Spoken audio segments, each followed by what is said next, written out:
मंदिरों के शहर के नाम से विख्यात काशी में पौराणिक महत्व के कई महत्वपूर्ण मंदिर स्थित हैं।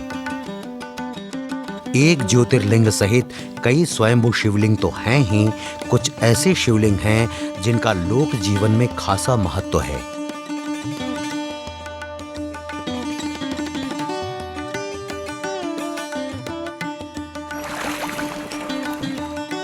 भगवान शिव की नगरी में भोलेनाथ के अलावा शक्ति स्वरूपा देवियों सहित अन्य देवी देवताओं के असंख्य मंदिर वाराणसी को अलौकिकता प्रदान करते हैं।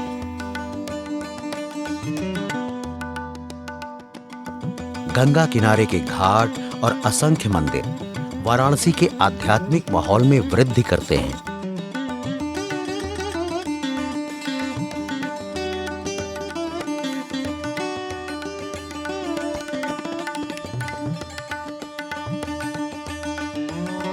शहरी क्षेत्र के बाहर वाराणसी के पावन पथ यानी पंचकोशी परिक्रमा मार्ग पर भी पौराणिक महत्व के कई मंदिर हैं।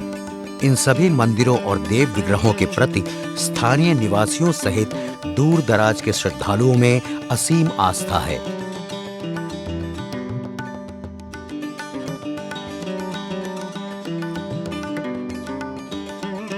वाराणसी का पावन पथ पंचकोशी परिक्रमा मार्ग धर्म और अध्यात्म के शहर का पवित्र भूगोल बनाता है। काशी में कई तरह की परिक्रमा का उल्लेख धर्म ग्रंथों में मिलता है।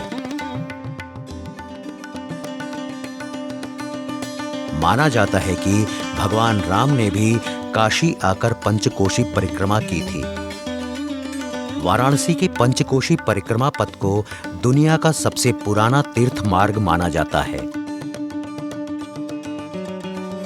काशी की पावन यात्रा पंचकोशी यात्रा पर, और मैं सड़क के बिल्कुल किनारे रहता हूँ और मैं देखता हूँ कि किस तरह से तपती दोपहरी में गांव के बूढ़े लोग अपने सर पर एक गठरी रख करके तपती दोपहरी में नंगे पांव पंचकोशी यात्रा पर जाते हैं। एक अनवरत क्रम बना रहता है। उसी तरह से जब भी पावन मास आता है पंचकोशी यात्रा प्रारंभ हो जाती है और मेरे सामने की सड़क आने जाने वाले आस्थावान और श्रद्धावान लोगों से भर जाती है। मैं हमेशा सोचता था कि ऐसी कौन सी बात है जिसको पाने के लिए यह आस्थावान भीड़ चली जा रही है। इसके लिए मैंने पंचकोशी यात्रा के पड़ावों के बारे में जानकारी प्राप्त की और यह यात्रा जिस उद्देश्य से की जाती है, इस सांसारिक रोगों से, शारीरिक मानसिक रोगों से मुक्ति के लिए यह यात्रा का प्रावधान ऐसा हमारे पुराणों में, विशेष करके स्कंद पुराण में, काशी खंड में तो संभवतः इस पंचकोश यात्रा का उतना विस्तृत वर्णन नहीं है, लेकिन लोक आस्था में इसकी बहुत अधिक मान्यता है। यह यात्रा प्रारंभ होती है मणिकर्णिका घाट से। कुछ लोग मानते हैं कि काशी विश्वनाथ मंदिर के पीछे एक से वहाँ से प्रारंभ होती है, फिर मणिकर्णिका घाट से होते हुए और फिर आगे बढ़ कर के पहला पड़ाव इसका पड़ता है कंदवा में। कंदवा एक गांव है और ऐसा माना जाता है कि वह करदम ऋषि की तपस्या की स्थली रही है। वहाँ एक बिंदु सागर है जिसके नीचे हजारों वर्षों तक करदम ऋषि ने तपस्या किया था और बड़ा प्राचीन वह मंदिर है। कर्मदेश्वर मंदिर कहा गया है वो। और जो तालाब बिंदु सागर है उसको करदम का तालाब भी कहा जाता है। और ऐसी मान्यता है कि उसकी स्थापत्य कला को देख करके पता भी लगता है कि 11वीं-12वीं शताब्दी में गढ़वालों ने उस मंदिर का निर्माण किया था। भव्य शिव की मूर्ति, शिव का लिंग वहाँ स्थापित है और यह पंचकोश यात्रा का प्रथम पड़ाव कर्दमेश्वर है। कर्दमेश्वर से आगे बढ़कर के दूसरा पड़ाव जो है, और यह यात्रा आप ध्यान दें कि ग्रामीण क्षेत्रों से होकर के जाती है। वाराणसी के पावन पथ पर स्थित भीमचंडी मंदिर पंचकोशी परिक्रमा का महत्वपूर्ण पड़ाव है। भीमचंडी मंदिर के नाम पर इस जगह को भीमचंडी कहा जाता है, जो राजा तालाब के निकट है।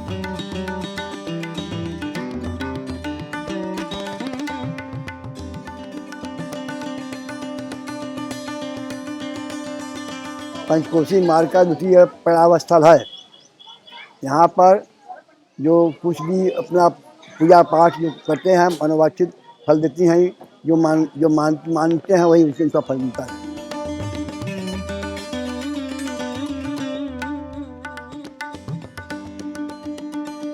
कहा कहा जाता है कि इस मंदिर का निर्माण 12वीं सदी में कराया गया था। इसे काशी खंड का एक महत्वपूर्ण मंदिर माना जाता है। भीमचंडी मंदिर में भीमचंडी महादेवी का विग्रह स्थापित है। भीमचंडी में ही एक शिव मंदिर भी है, जिसे चंद्रकेश्वर या चंडिकेश्वर महादेव के नाम से जाना जाता है।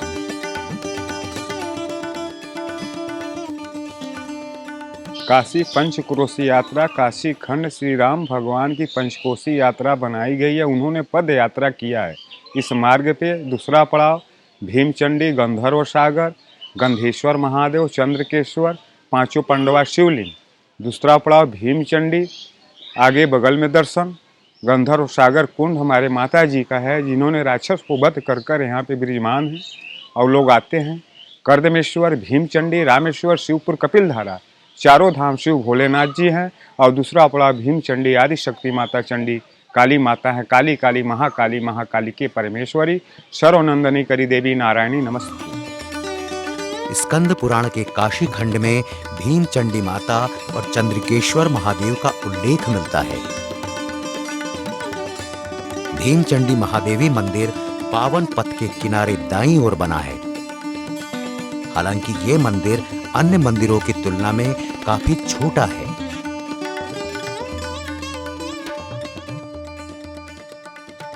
ओम नमः चंडिकाय।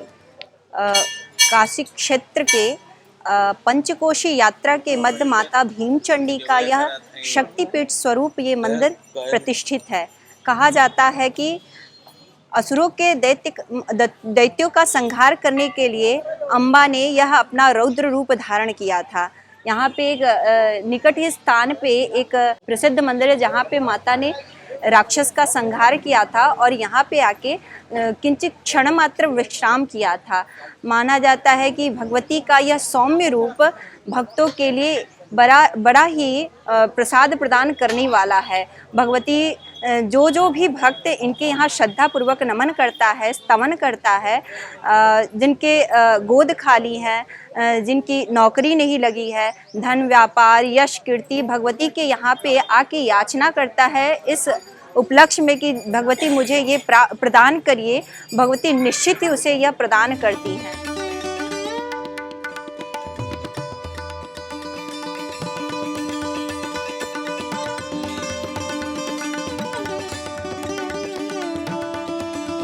भीमचंडी माता मंदिर के पास ही एक बड़े तालाब के किनारे चंद्रकेश्वर महादेव मंदिर स्थित है। मंदिर की बनावट काफी आकर्षक है। मंदिर का सामान्य सजावट वाला शिखर हर किसी को अपनी ओर आकर्षित करता है। चंद्रकेश्वर मंदिर के गर्भगृह में पंच पांडवों की छोटी-छोटी मूर्तियां स्थापित हैं।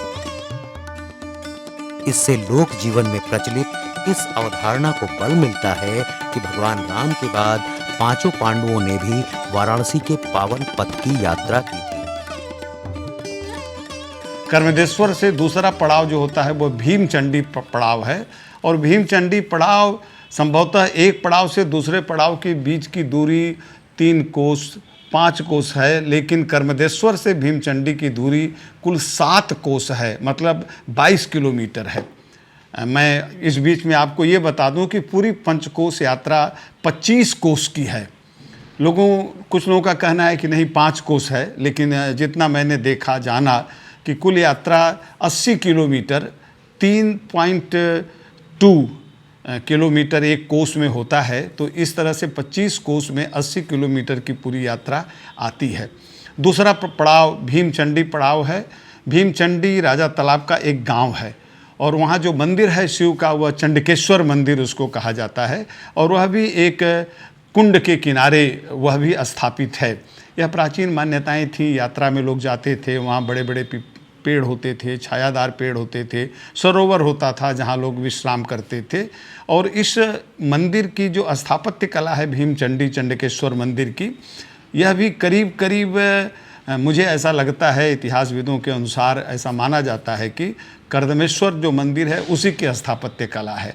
लेकिन बीच में जो 7 कोस की यात्रा है वो बहुत अद्भुत है। आप उस यात्रा को अगर गुजरें वहाँ से तो गेंदे के फूल सड़क के दोनों तरफ क्यारियों में भरे हुए हैं और पूरा ग्रामीण क्षेत्र है, शहर की कोई भीड़ भाड़ वहाँ नहीं है। तीसरा, और यहाँ पर जो है यह भी ध्यान देने वाली बात है कि यहाँ और मूर्तियों के साथ मंदिर में पांडव की भी बहुत छोटी छोटी मूर्तियाँ हैं, क्योंकि आगे हम पांचों पांडव की जब बात करेंगे तो वहाँ पांडव को विशेष संदर्भ पौराणिक उसके साथ जुड़ा हुआ है।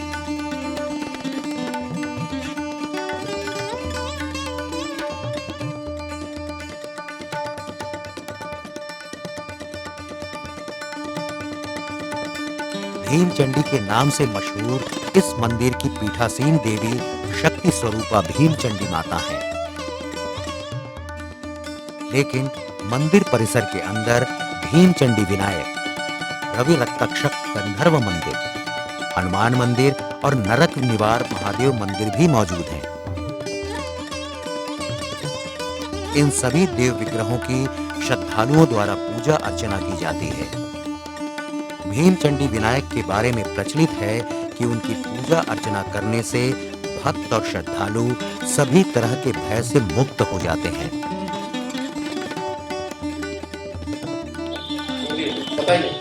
यह भीमचंडी देवी 10 मुखी काली माता है, 10 विद्या है। माँ 3 बार रूप धारण करती है। सुबह बालक का रूप, दोपहर को एकदम भयानक रूप, रात को एकदम बढ़िया का रूप में माँ रहती है। यह सिद्ध पीठ माता है। यहाँ जो भी आता है उसका काम पूरा होता है।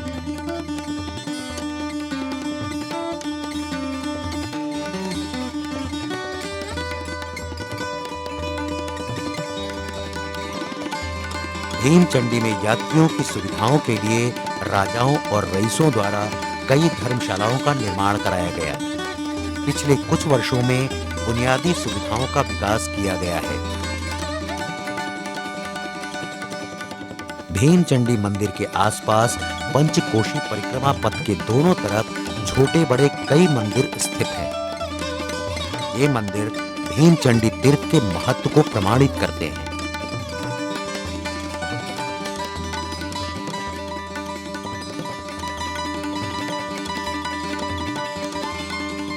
इस क्षेत्र की ये महिमा है कि भगवती का ये प्रांगण 9 दिन भगवती के नाम से यहाँ पे विभिन्न प्रकार के लोग, विभिन्न प्रकार के भक्तजन आवागमन करते हैं और यहाँ पे भगवती का स्तवन करते हैं।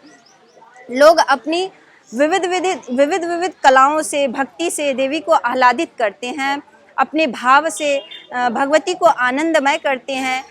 कोई नंगे पैर यहाँ पे गमन करता है, साष्टांग प्रणाम करता है, यात्रा करता है। कोई 9 दिन 9 दुर्गा के रूप में कंजक को प्रसाद में पूरी, हलवा, चना, विभिन्न प्रकार के खाद्य पदार्थ प्रदान करता है, ताकि मैया का मन उनकी तरफ आह्लादित हो, आकर्षित हो और भगवती एक पुष्प मात्र से अत्यधिक प्रसन्न हो जाती हैं।